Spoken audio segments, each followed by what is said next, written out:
Before we dive into today's episode, I wanted to jump in here and do a free giveaway. If you didn't hear, I'll be giving away free access to my online course, the Social Media Automation Bootcamp, on the first episode of every month. This is a step-by-step training where I walk you through proven social media marketing strategies to simplify your social media content, to automate your postings, and boost your engagement online. That way, you know you are consistently showing up online from a front-end perspective, even on those days where you don't want to post at all. Maybe you're stuck in meetings. Maybe you're on a trip somewhere with zero service. Now, today, of course, is the first episode of the month. So what I did is I put everyone's name into a draw who left a review on the More Than Social podcast on the Apple program, and this one is the winner. It says, "Whoa, so much valuable information on all your podcast episodes. You are so inspiring and help me grow my business every single day." If that doesn't ring a bell for you, this was Tiana M. So Tiana, thank you so much from deep down for leaving a review and being an active listener. I greatly appreciate you. So please send me a message on social media at Lisanne Coaching. I'll give you access to the bootcamp. And for the rest of you listening today, if you want a chance to win free access to my online course, the Social Media Automation Bootcamp, make sure to leave a rating and review on the Apple Podcast platform and stay tuned for the first episode of every month. Now, let's dive into the episode. In this episode, I'm going to show you how to nurture leads with email marketing and turn them into paying clients or program sales. Hello there, my friend. Welcome back to another episode on the More Than Social podcast. My name is Lisa Ann, and I am an expert in email marketing. I've been working in this field for years, and I've seen firsthand the results that email marketing can really produce for your business. Plus, I know that one of the most important aspects of any business is lead nurturing. I find a lot of people just continuously push sale after sale to try to grow their business, and that's why they don't see the results that they are looking for with emails. That's why in this episode, I'm going to show you a simple 5-step strategy that you can use to nurture leads with email marketing and automation. Okay, you ready? Let's get right into it. Okay, so the first step is collecting email addresses from prospects and putting them into something called an email autoresponder. So if you don't know what an email autoresponder is, it's essentially a program that holds all of your email addresses of prospects, clients, and customers where you can send out emails to them that are not only personalized, but very strategic. So there's a couple ways that you can do this depending on what stage of the customer journey that they're in. Your clients, that's a really easy one. Anytime you generate a new client, you simply put their contact information into a specific folder in your email autoresponder. For a prospect or someone that you have not talked to, the fastest and most impactful way to collect someone's contact information is to utilize something called a lead magnet. A lead magnet is where you are giving away something in exchange for someone's contact information. So it's a freebie, such as an ebook, a guide, a checklist, or a webinar. Now, in another episode, I did break down the top 10 lead magnets that you could give away. So what I'm going to do, I'll link that right down below for you. But essentially, the goal here is to collect as many people's contact information and put them into your email autoresponder to begin that relationship building process. Now, keep in mind, you want to be collecting the contact information of people who are your dream client. This is not a situation where you collect every single person's email address that you've ever talked to in your life. Think about who do you want to work with in your business? How can you attract them through social media? And then take them through this relationship building process. Once you've collected their contact information, the next step that you want to take them through is putting them through something called a lead nurturing campaign.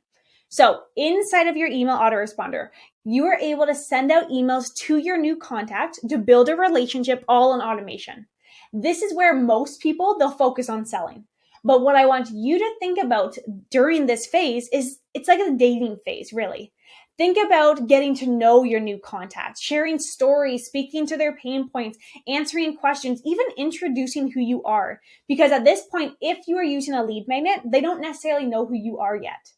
Now, typically a nurturing campaign that I like to use is 7 to 10 emails over a 30 to 45 day period. The goal is to build that relationship, position you as an expert, continuously being in front of them without being annoying or pushy. Once you've built that relationship, that's when you can then transition into the selling portion of your campaigns.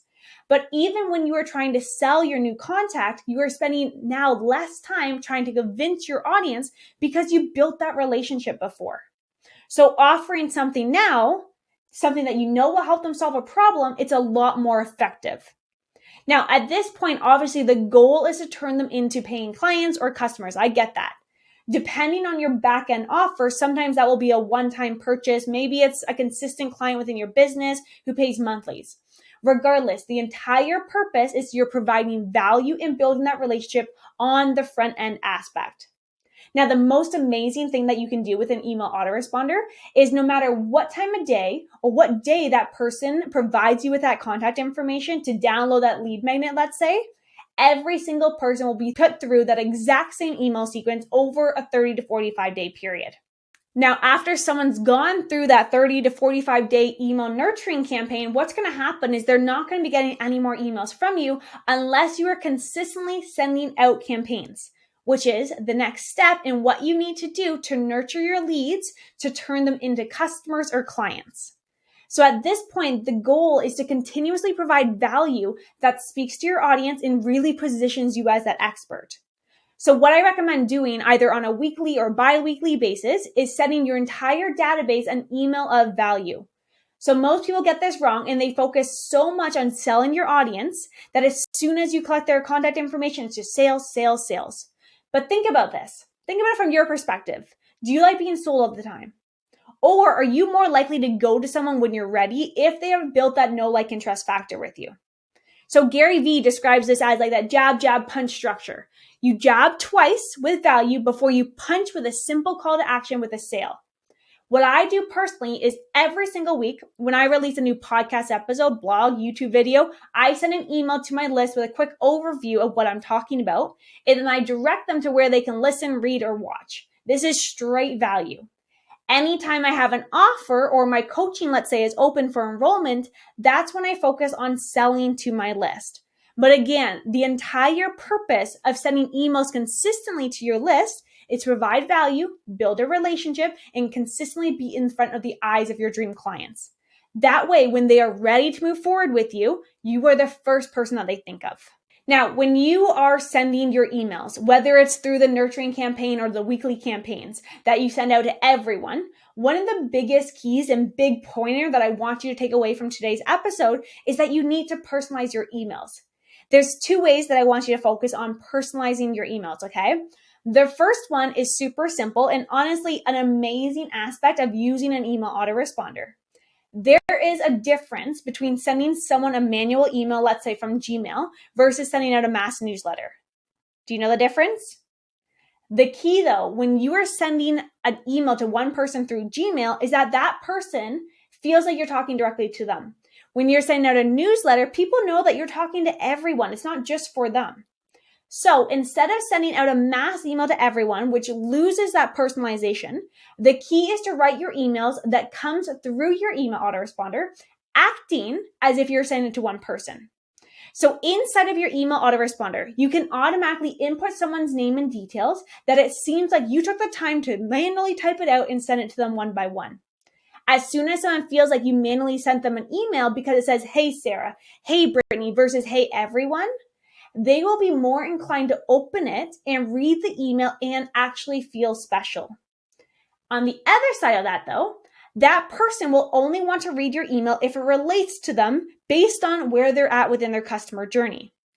So let's say you send me an email about improving my boxing skills, yet I'm not someone who cares about boxing. You are losing that personalization because you don't know me. So that really comes back to understanding who you are talking to and knowing who that dream client is for you. Now, if you haven't listened to the very first episode on the More Than Social podcast, make sure to do that because I break down everything you need to know about your dream clients. But really, the more that you understand your dream client and their pain points of who they are and what they need from you, the more you can personalize your emails and speak to them directly. And that alone will increase the impact that you have with your email marketing. The last piece of the puzzle, which is one of the most amazing things that I love about digital marketing, is that you can literally track and measure everything that you do, and you can see that performance. So when you send an email, you will know exactly what is working and what is not working based on the stats. You can look at the email open rates and you can look at the email click rates. So this will tell you what your audience likes and does not like. For example, if you send out an email with the subject line that talks about boxing and no one opens it, that will tell you your audience is not interested in that topic. Whereas if you send an email with a subject line, let's just say it says something along marketing tips, email marketing tips, and everyone opens it, you know your audience likes that. Same thing with click rates in the emails. If they are clicking on the link and taking the action that you want them to take, they are more likely relating to that email versus if they're not clicking, it probably hasn't served them enough value. So with the emails, especially the ones that you're sending out through the nurturing campaign, you want to be constantly tweaking the subject lines, tweaking the content within the email to make sure that it is speaking to your dream client and having them move forward with whatever it is that you want them to do. Again, over time, the entire purpose of nurturing your leads through email marketing is to build that relationship. It's to position you as an expert and continuously be in the front of your audience so that when they are ready to move forward, they think of you first.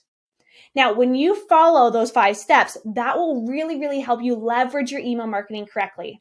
But more importantly, it will help you nurture your relationships with your leads and then turn them into clients or program sales in a very easy way and automated. You never have to manually think about following up with a prospect after that. And as I mentioned earlier, you can do a very similar aspect with your clients, which I'll get into another episode. So as a recap, here are the 5 simple steps to nurturing your leads. Collect email addresses from potential and current clients. Create a lead nurturing campaign. Send automatic emails that provide value every single week. And personalize your content of the emails.